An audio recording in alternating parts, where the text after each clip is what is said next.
Good morning, everybody. My name is Björn Sohrne from Stockholm, Sweden. I have lived in Persia during the time of the Shah for a few years, and when I was there, I started to collect Persian stamps and covers, envelopes with or without stamps.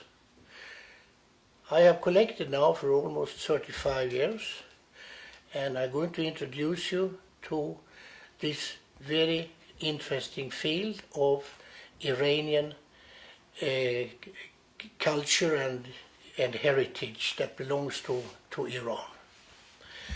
And I'm going to start with this very beautiful piece you see here. It is from 1873, that means that's almost 140 years old, and it was the Shah at that time who visited Europe. And he came to Great Britain, among other countries in Europe, and this ticket here, which is so beautiful, is an invitation in London from the City of London, the Corporation of City of London, that are inviting many guests to participate in a huge party where the Shah of Persia is of course, the main guest, to his honor.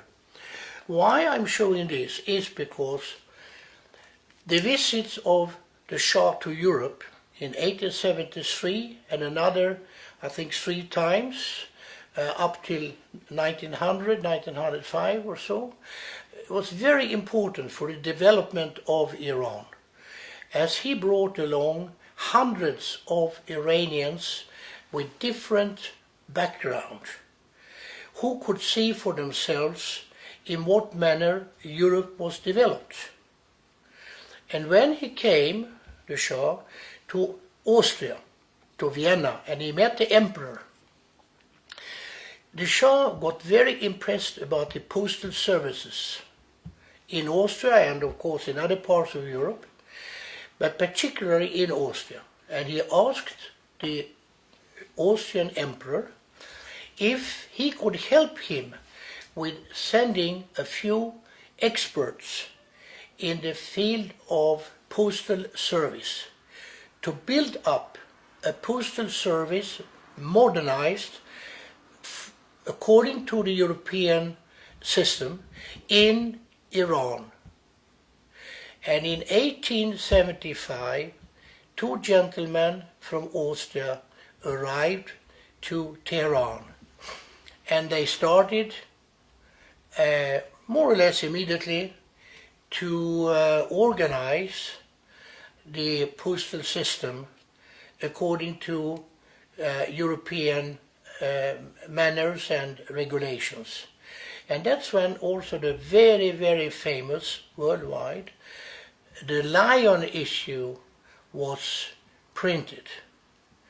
There had been also another type of lion stamps printed back in between 1868 and 1870. However, back in those years, there were no cancellation available. So one could not cancel the stamps, which means that anyone could take off the stamps and reuse it again and again and again. And therefore, that kind of service was abolished by the Shah.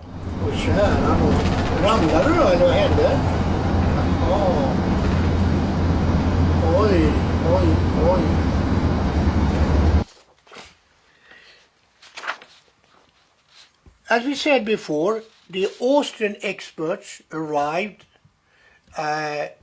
late 1874, early 1875, and they started immediately with a postal service which was local. And after a year or so, they could also introduce the possibility of sending letters abroad via Julfa. However, since Iran, Persia, was not a member of the UPU, which is the World Postal Union, Persian stamps was not valid in foreign countries. Therefore, they had also to put the Russian stamp, which could be bought at the post offices in Tehran and Tabriz and maybe a few other towns in the country. And they cancelled the Persian stamp in Tabriz or in Tehran, whatever, but not the Russian one, of course. It was only cancelled when it arrived on the other side of the Ajax River to the Russian post office of Julfa. There they saw it was the correct rate, which was 8 kopek, and then they cancelled it. So you have here the Persian stamp with the Persian postmark. Here you have a Russian stamp with the Russian postmark. This combination of Russia-Persia, altogether I think there's about 8 items. In the beginning of the 1880s, after the Shah had done his second visit to Europe, and he fell in love with the French culture, he decided that French currencies should be introduced in Persia within the postal system.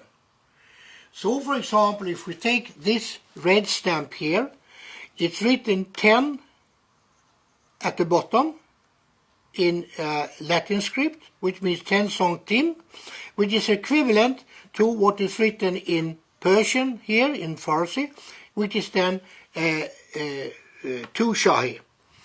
So you have here 2, here you have 1 shahi, 2 shahi, 1 shahi, and another 1 shahi here. However, this green one was printed I think it was after the French currency reform had been reverted because it was not popular among the population. So it's written punch and it's written 5 here. So there one had gone back to the original way of writing on the stamps, the complete Persian system, so to say. And this beautiful cover was sent to England, 1884. There was an interest of sending and receiving parcels, of course, in Persia with European countries. Unfortunately, Russia put a stop to this in the way that they said even transit parcels, the content has to pay custom duties, which of course made such a parcel very, very expensive.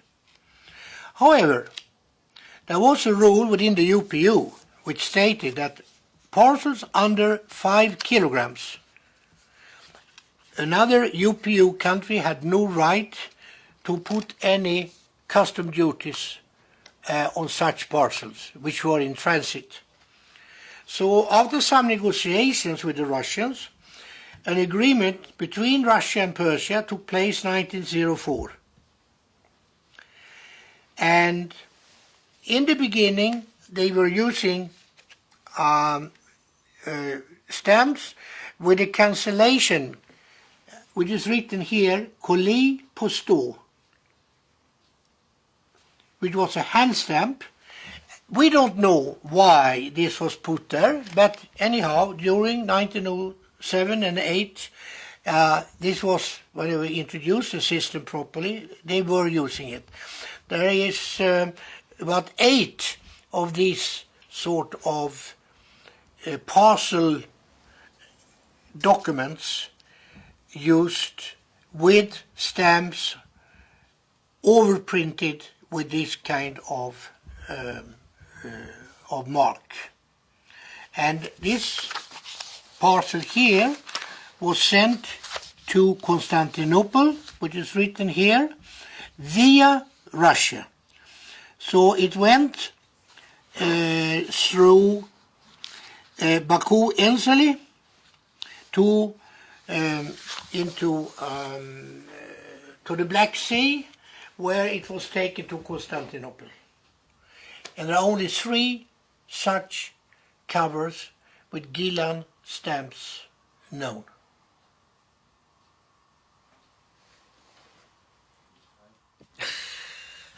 Sorry. Can you clean it? It's good. Ah, you want me to clean it? Ah, yes.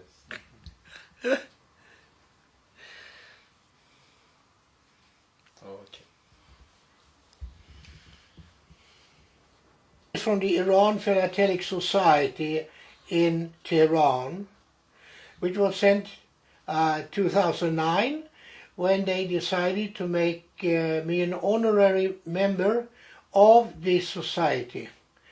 The president at that time was Feridun Novin Farabash, the famous stamp dealer in Tehran, who unfortunately passed away only about a year and a half ago. These are old shahs, which are on these picture postcards, which were used in Iran around 1924-25, as we can see from the stamps here. Then we are moving in to the shahs that we have had with Nasruddin Shah and the other shahs that followed him. And we can see when the shahs went to Paris, for example, on a visit.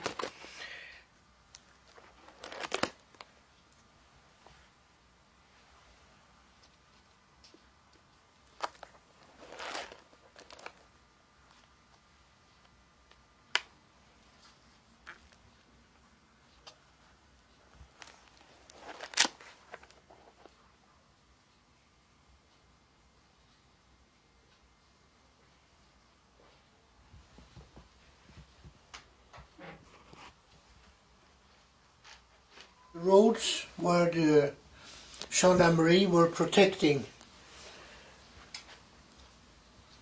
the travelers and goods being imported from India, sent up by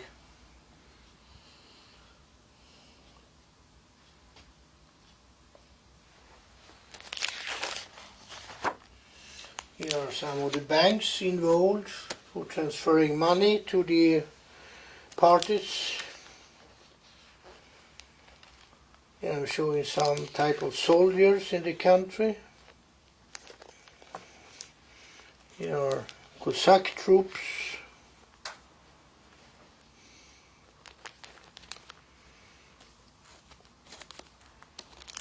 This is where the gendarmerie had its headquarters. I think this building later became the Russian embassy, but I'm not quite sure about it. But I think somebody said so.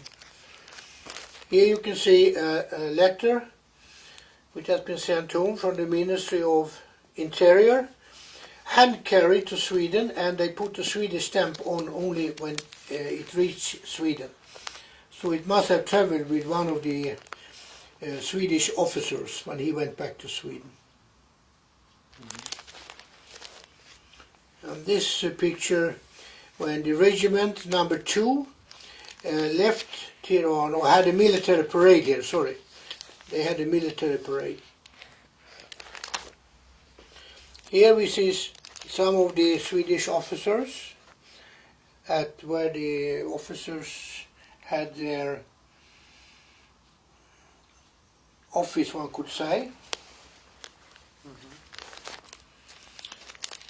Here are some Swedish letters sent to Iran, Persia, to the officers.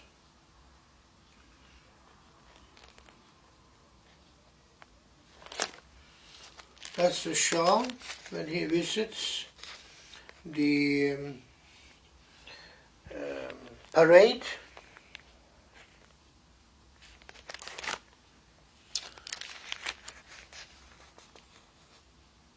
This is what they call the fourage, the supply of food and all this to the troops. See, here are more. These are just more letters from the different regiments sent to Kerman. This doctor here, Rönne, medical doctor, he died after only 6 weeks in Iran. So he had a very short visit. He got But after 6 weeks in Iran, he died? Yeah, he got very sick Why he went to Iran? As a medical doctor. From Sweden. Yeah. To work with the, you know. What was his name? Rönne.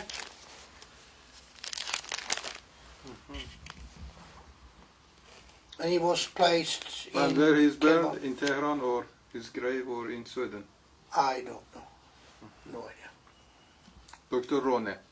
Rönne. Ronne. Yeah. It's an O with two dots. Ronne. Rönne. Rönne. Rönne. In proper Swedish. Okay. Okay. Like Örebro. Örebro. Yeah. Rönne.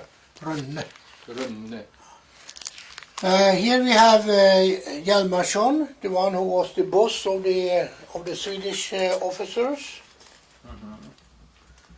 With some of the other officers, they are sitting there having a meal.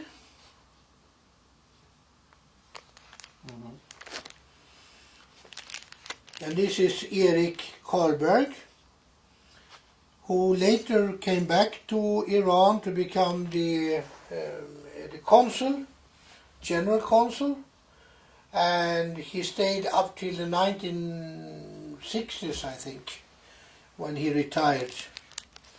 So he was a very well-known person. So he lived most of his life, his active life, in Iran. These are telegrams used in Persia, or letters written to within the organization, you know.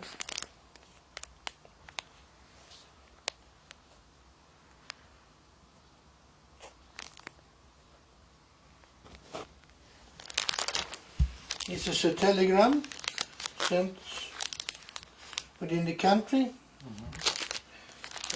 All of this. All of this.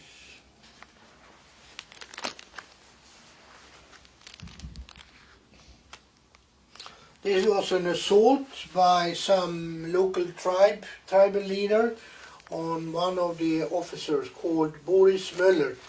A few people were killed, but he survived.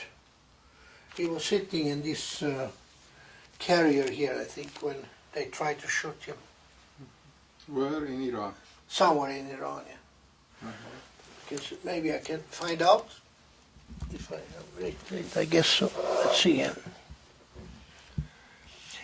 On the route Rasrin to Hamadan.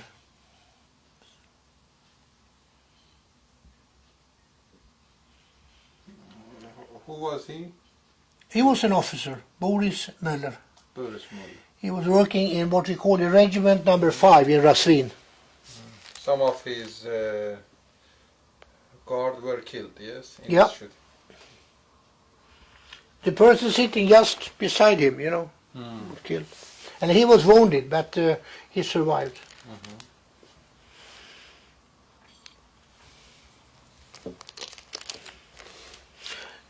Then, apart from the officers, because the Shah government found that the officer built up the gendarmerie very well, and then they also needed to modernize their own police force. So in 1913, they got an agreement with the Swedish government that we would send some police officers to work in the cities like Tehran, etc., you know. So that's what we call regular police force. And this is sent to Madame Helene Westdahl, which is the mother of Westdahl, who was the boss of this group. We'll see a picture of him later here. Here you can see now, we are talking about here. Also the Minister of Interior, but this is for the police force. Bureau de l'Organisation de la Police. They're different from earlier mail, which was the military.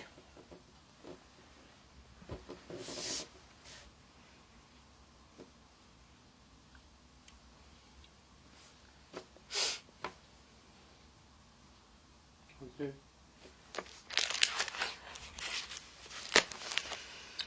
Here is from another police, Leopold Björling correspondence.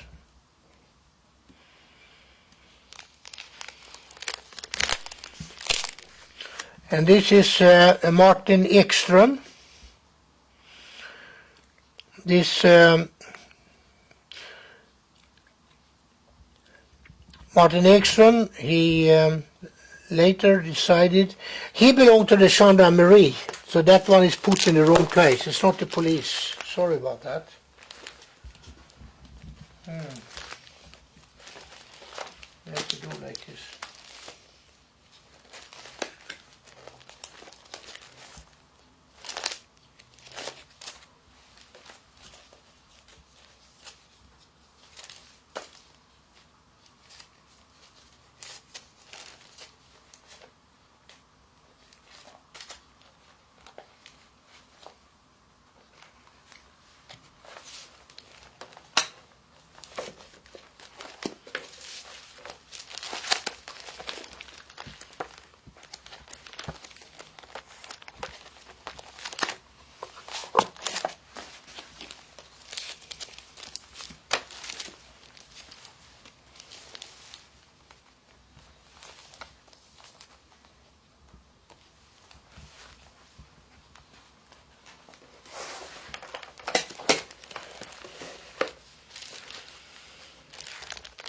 This is more of the Björling correspondence.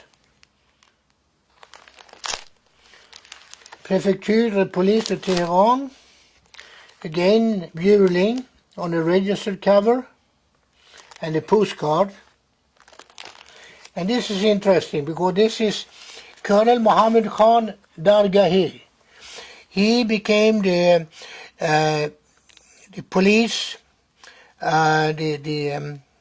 the boss of the police after Mr. Westall was left the country 1923, during the time when Reza Khan was,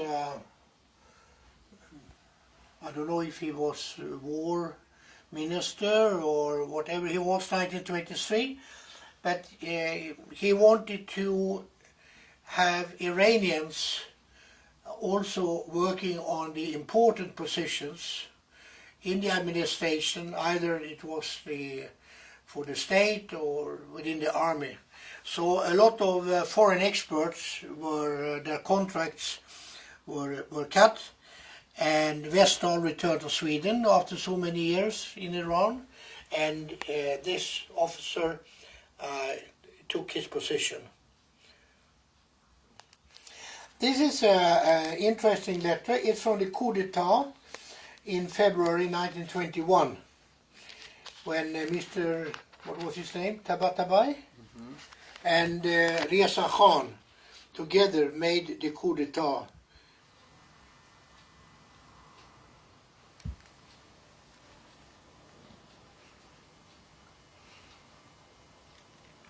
My name is Björn Sohrne from Stockholm, Sweden.